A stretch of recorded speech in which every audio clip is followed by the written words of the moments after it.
afternoon, everybody. Just wanted to give you a quick update on a new install that my buddy Ryan has done for me.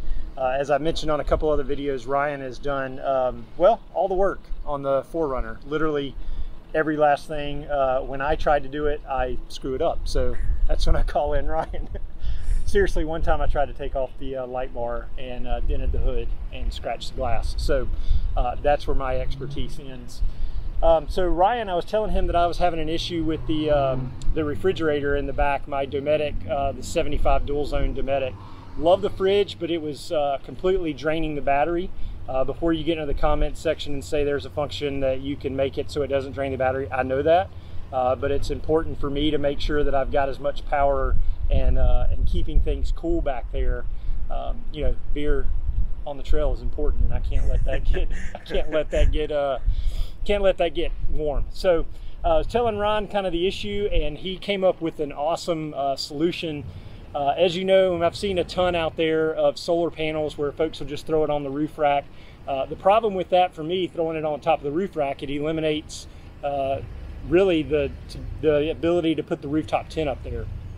And so Ryan thought through a solution and has basically come up with a drawer slide that you can actually put this solar panel in. So I'm working with a new gimbal. I'm trying to figure it out, but I'm actually gonna kind of flip the camera around here and let Ryan show you what all he's done. We're good. All right, so we got a 100-watt solar panel. It's mounted underneath the front runner rack. The reason we did that, of course, like we said, we didn't want to lose any functionality or space on the top of the rack.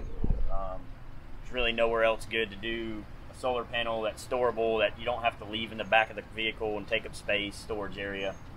So this panel has a latch bolt, holds it in place.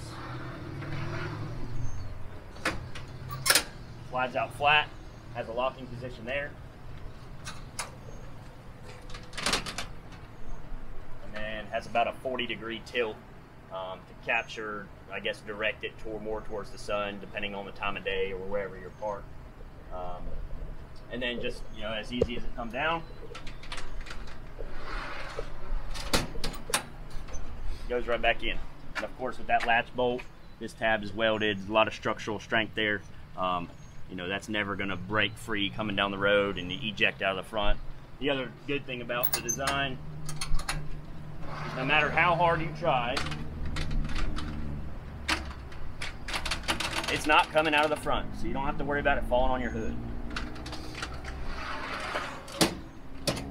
Of course, you know, you can mount it tons of other places, campers. You can mount it on the back if you had enough space. Of course, roof height or roof clearance to roof rack was another issue we had to run into. So we're trying to make it as slim as possible, but still maintaining all the wiring, cable guides, drawer slides, all that stuff inside. But it's a very versatile product that can, you know, be adapted to many different applications. So yeah. Go ahead. I was going to say, let's show them what you did in the back here. So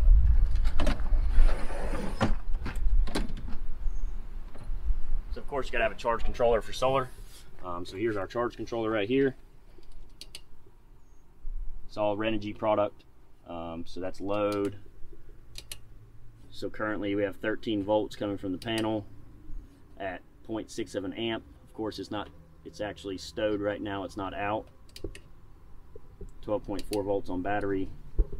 Don't have anything going to a load currently. I'm gonna pull the panel out so you can see the difference.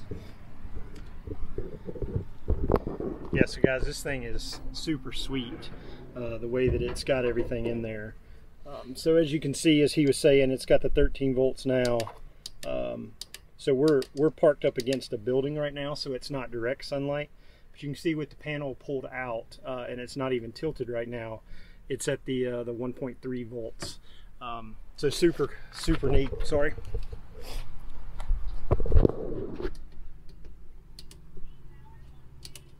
Yeah, 1.3 amps charging currently. I said volts, didn't I? Yeah, it's all good, man. Yeah. So equating that, it's probably somewhere around 20 watts-ish. Just rough numbers in my head without a calculator. But like Jonathan said, you know, that's that's not tilted. It's not directly towards the sun. I think we got some clouds going on right now, so you know, it'll go up, it'll change. Earlier we were in direct sunlight and we had up towards 5 amps current charging. So you know, that equates somewhere close to the 65-70 watt range. Plenty enough to handle this Dometic fridge and maintain the battery. So you know, all that stuff's universal. You can mount it wherever. It doesn't have to be in the back here. This unit actually has a plug-in for a Bluetooth module. You can maintain, or you can monitor everything on your phone and see how much charge current you have, and so on and so forth. It also has a load line here that can go directly to, you know, whatever product or power load source you need. If you want to wire directly to your fridge, I guess you could. But yeah, so that's awesome. That's our solar setup. All right, guys, so that was just a quick walk around of the new solar panel. If you're interested and that's something that intrigues you, shoot a note in the comments section, and I can connect you with Ryan, and he can give you some more details on what it looks like. So thanks for joining us today, and we'll talk to you guys soon.